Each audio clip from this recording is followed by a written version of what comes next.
કઈ વાત કરે અને કોણને લાગે એ તો વાત કરું પછી જ ખબર પડે. મને નહીં ખબર હોય કે કોણને કહેવાનું હોય. કેમ અહીંયા બેઠા હોય તો અમારથી બોલાય નહીં જાય. આ લોકો કઈ આમ પીન મારી કે તેવું બોલાય. એક ભિખારી હતો. વાર્તા કરવી પડે ને કે દુનિયામાં આપણે બધા જ ભિખારી છે, મંદિરમાં માંગવા જઈએ કે નહીં. એટલે એક ભિખારી હતો, મજાનો ભિખારી. પસેલા ભિખારીનો બી એક નિયમ હતો કે ઘરથી જ્યારે ભીખ માંગવા નીકળે ને તો એની ઝોલીમાં છે ને કંઈક ભરીને નીકળતો, ખાલી નહીં નીકળતો. એને વહેમ હતો કે ઘરથી જો થોડુંક લાખી લઈ જવા તો લોકો તે જોહે ને તો વધારે આપે, એટલો એનો વહેમ હતો. તો ઘરમાંથી જોરી લીધી, જોરીમાંથી એને છે ને 2 મુઠ્ઠી ભરીને ઘઉંના દાણા જોરીમાં નાખ્યા. 2 મુઠ્ઠી ભરી લોકોને ખાલી એમ બહાર જોરી રાખી દેખાવું જોઈએ કે જોરીમાં કઈ ભરેલું છે. અને આમ કરીને રસ્તે ભીખ માંગવા સવારના પોરમાં નીકળ્યો. રસ્તે ચાલતો ચાલતો જાય, મસ્તીમાં જ નગર હતું. નગરમાં એક રાજા હતો. રાજા ઘોડા પર બેસીને રથમાં સામેથી આવતો હતો. આ બાજુથી ભિખારી આવે. ભિખારી રાજાને જોઈ આજ તો વધારે દાન મળે એવો વહેમ ઘૂસી જાય. અને ચાલતો ચાલતો ભિખારી જ્યારે રાજાના રથ પાસે જાય ને, રાજા રથ પરથી ઉતરી પડે. ભિખારીના પગ પાસે જાય, એનું રેશમી કાપડ પાથરે અને ભિખારીને પ્રાર્થના કરે, તું મને કઈ આપ. હું ભિખારીને કહે. ભિખારી વિચારમાં પડી ગયો કે મેં તો કેટલી આશા રાખેલી રાજા મને હવારમાં કઈ આપે ને એ મારા પરથી માંગે. આ કેવો રાજા એમ.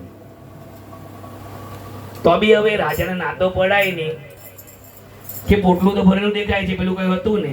પહેલી વાર પસ્તાવો થયો કે આજે ખોટો ભરીને નીકળેલો, ખાલી હોતે તો રાજા નહીં માંગતે, ભરી આપતે.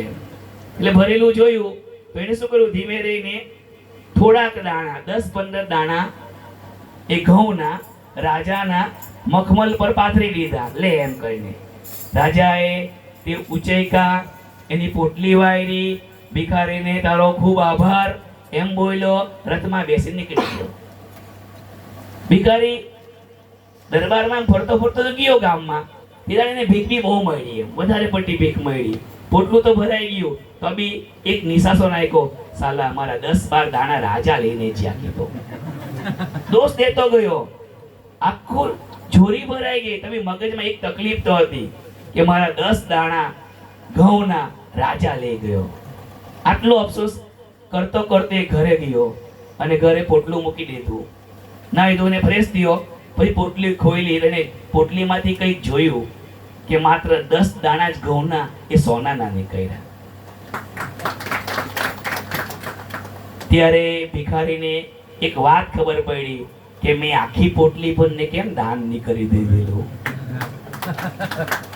એને સવારે આવતો તો અફસોસ હતો કે મેં 10 દાણા લઈ ગયો, પણ આવ્યો ત્યારે અફસોસ થયો કે મેં બહુ મોટી ભૂલ કરી નાખી. એને આપ્યા તો એને 10 દાણા કેમ આપ્યા? કદાચ 2 મૂઠ ભરને મળેલા હોતે તો.